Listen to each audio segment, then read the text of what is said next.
여러분 안녕하세요. 방구석 리뷰룸의 시간입니다. 제 앞으로 한 통의 메일이 도착했습니다. 안녕하세요. 방구석 리뷰룸. 정말 이렇게 써있어요. 구독하고 있는 재수생인데요.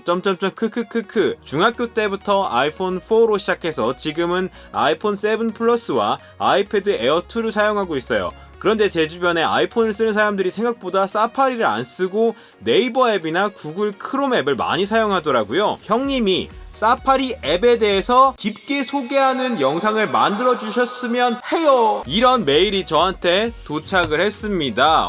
이 아이폰의 이 사파리 앱을 좀 더 제대로 잘 활용하는 방법에 대해서 가르쳐 드리도록 하겠습니다. 방구석 리뷰로. 자, 먼저 한번 이야기해보고 싶은 거는 돌아가는 건데, 지난 페이지로 돌아갈 때 이전으로 돌아가기 버튼도 있지만 요렇게 밀어서 돌아갈 수 있는 거 다 아실 거예요. 데스크탑 버전의 뷰를 봐야 하는 경우에 여기 있는 새로 고침 버튼 있죠? 이 새로 고침 버튼 꾹 누르시면은 자, 요렇게 눌러서 PC에서 보는 레이아웃을 볼 수 있기 때문에, 자, 그리고 사이트에 따라서 이렇게 읽기 모드가 활성화될 수가 있는데요. 여기 버튼을 누르면은 자, 이렇게 읽기 모드로 바뀌어서 내용에 더 집중할 수 있는 거 다 아실 거예요. 이것도 아직 안 활용하시는 분들 계시던데, 크게 글씨를 보고 내용에 더 집중해서 글을 읽을 수가 있는 거, 이렇게 읽기 모드가 활성화되어 있는 상태에서 이 읽기 버튼을 꾹 누르시면요, 이렇게 자동 읽기 도구를 보실 수가 있어요. 그래서 이렇게 특정 사이트에서만 자동으로 읽기 도구를 활성화시켜 놓으면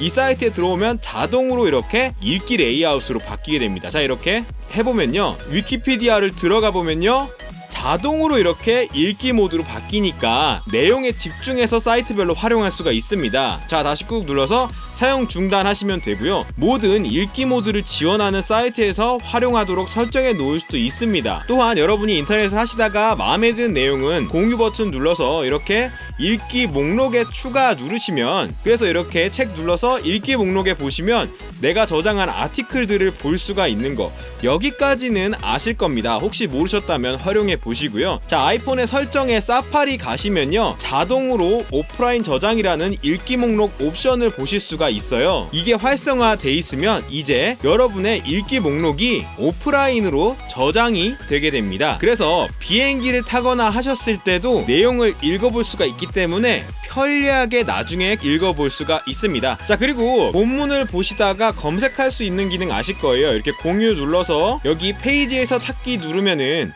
본문 내용 검색할 수 있잖아요. 그래서 예를 들어서 이렇게 보아 치면은 이렇게 보아라는 내용을 찾아볼 수가 있는 거, 이거 다 아실 텐데, 이렇게 번거롭게 공유 버튼 누르시지 않아도요, 주소 표시줄에서 바로 검색할 수가 있습니다. 바로 보아라고 쳐주면은 이 아래쪽에 이 페이지 내용의 찾기 내용이 나와요. 그래서 이렇게 바로 키워드를 찾아내줄 수가 있습니다. 요거 굉장히 간편해요. 자, 그리고 탭에 대해서 알아볼 건데, 여기 탭 버튼 누르시면 여러가지 사이트들 탭을 전환해가면서 읽어볼 수 있는 거 아시죠? 이 탭들은 이렇게 꾹 누르셔서 위치를 변경한 레이아웃으로 여러분이 나중에 보기 편하게 만들 수도 있고요. 너무 많이 열려있다 싶으면 여기 있는 탭 버튼을 꾹 누르시면 한꺼번에 닫아버릴 수가 있습니다. 다시 탭으로 돌아가서 일반적으로 탭을 닫는 거는 아마 아실 거예요. 왼쪽으로 밀면은 탭이 이렇게 사라지죠. 그런데 내가 실수로 닫고 싶지 않은 탭을 닫아버렸어요. 그러면 어떻게 할까요? 새 탭 추가하는 이 버튼을 꾹 누르세요. 그러면 내가 최근에 닫은 탭들을 다시 이렇게 실수로 닫아도 열 수가 있습니다. 굉장히 간편한 기능이에요. 자, 그리고 링크를 만약에 여러분이 복사했을 때, 그럴 때 이렇게 링크를 꾹 눌러서 복사하실 텐데, 주소창을 이렇게 꾹 누르고 계시면 바로 붙여넣기 및 이동 기능이 있기 때문에 한 방에 그 사이트로 이동할 수가 있습니다. 이거 굉장히 편리해요. 자, 이전 메뉴로 돌아가는 이 버튼 있죠? 이거를 또 꾹 누르게 되면 내 히스토리 사이트로 돌아갈 수 있는 것도 알 수가 있습니다. 또 예를 들어서 이렇게 인터넷을 보시다가 이렇게 이 책 버튼을 꾹 누르시면요, 간편하게 책갈피로 추가할 수도 있고 읽기 목록에 추가해 놓을 수 있기 때문에 여러 번 메뉴를 거칠 필요가 없습니다. 또 이렇게 주소 표시줄은요, MM009라고 치면은 이렇게 바로 비행 정보가 나오죠. 그렇기 때문에 이렇게 눌러서 바로 이렇게 손쉽게 비행 정보까지도 확인할 수가 있는 복합 정보를 제공해 줍니다. 마지막으로요, 이렇게 탭 버튼을 누르시면 여러분의 다른 기기에서 봤던 사이트를 확인할 수가 있습니다. 필요 없는 탭을 내가 직접 원격으로 지워줄 수 있습니다. 이렇게 하면은 내 아이패드에서 열었던 사이트도 닫아줄 수가 있고요. 그 사이트들을 이어서 보려면 이렇게 딱 누르면은 내가 봤던 사이트들을 폰에서도 이렇게 이어서 볼 수가 있습니다. 사파리 정말 괜찮죠?